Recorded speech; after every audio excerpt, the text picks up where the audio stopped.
The effect of terrorism on economy of a country. For this project, we have selected two databases. The primary data is the World Economy data for the year of 2011 to 2014, and the secondary data is the Global Terrorist data for the same year. This is our first visualization showing the average GDP per capita for countries across the world. This graph has been color coded with a dark green color depicting the country with the average GDP per capita being highest, and in this case it is Norway. So moving forward to our second visualization, here we're gonna compare the average GDP per capita for various countries with the world average GDP per capita. From this graph we can see the Monaco has the highest world average GDP of around 154,000.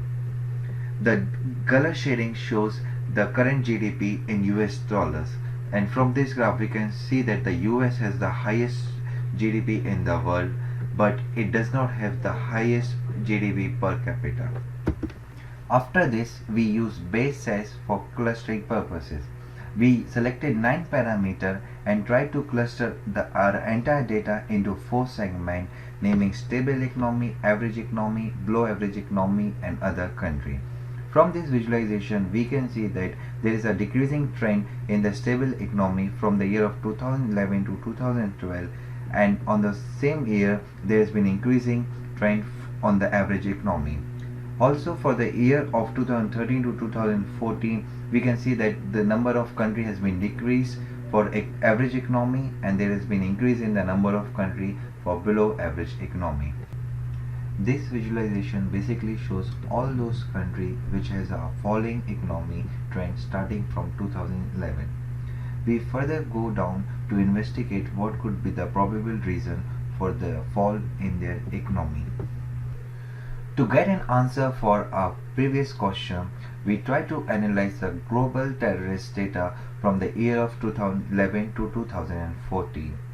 This is a heat map showing the intensity of attack happening in various countries across the globe for various years. And from the graph we can see that Iraq was the most terrorist prone country for the year of 2014, 2013 and 2011, and has many as 3,925 attacks happening in Iraq for the year of 2014. We try to get deep down into our terrorist data, and we try to summarize the various terrorist groups in the world and their mode of attacks.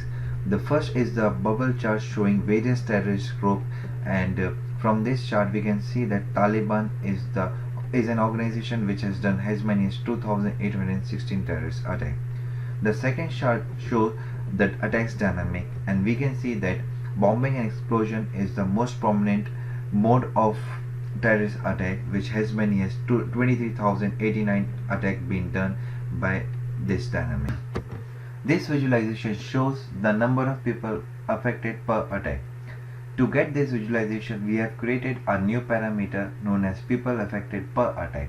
This is a ratio of sum of number of people killed and number of people wounded to the total number of attacks happening in a country per year. From this graph we can see that the attack on Belarus in 2011 is the most gruesome, and as many as 174 people are being affected per attack for this year. To answer to a previous question, we try to compare various economic parameters with the number of terrorist attacks for various countries. The first parameter which we selected here is GDP per capita. For country like Libya, we can see that from 2012 to 2014, the per capita income has been decreasing, and for the same year we can see the number of terrorist attacks are being increasing. Not only for Libya, this story holds true for many countries like Pakistan, Philippines, Kenya, Indonesia, Colombia, and etc. Our next two parameters are FDI inflow and FDI outflow. In our first graph, the green line shows the FDI inflow, whereas the blue line shows number of attacks happening in a country. From this graph, we can see that as the FDI inflow decreases, the number of attacks are being increasing.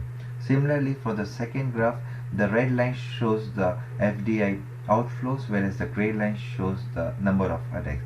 Again, from this graph we can see that as the number of terrorist attacks are being increasing, the FDR outflows goes on to decrease. Now, summarizing everything, we came up with an inference that terrorism has some effect on the falling economy of various countries. From our past graphs and visualization, we can see that countries which are traditionally associated with terrorism, or those which are prone to a lot of terrorist attacks, have been the country which has been seriously affected on their GDP. Countries like Iraq, Libya and Nigeria are some of the examples. Observing the FDI inflow and outflow chart, we can clearly see a trend of decreasing inflow and increasing outflow in most of the terror hit country, which clearly and strongly supports our evidence that there is some effect of terrorism on the economy of a country. Thank you.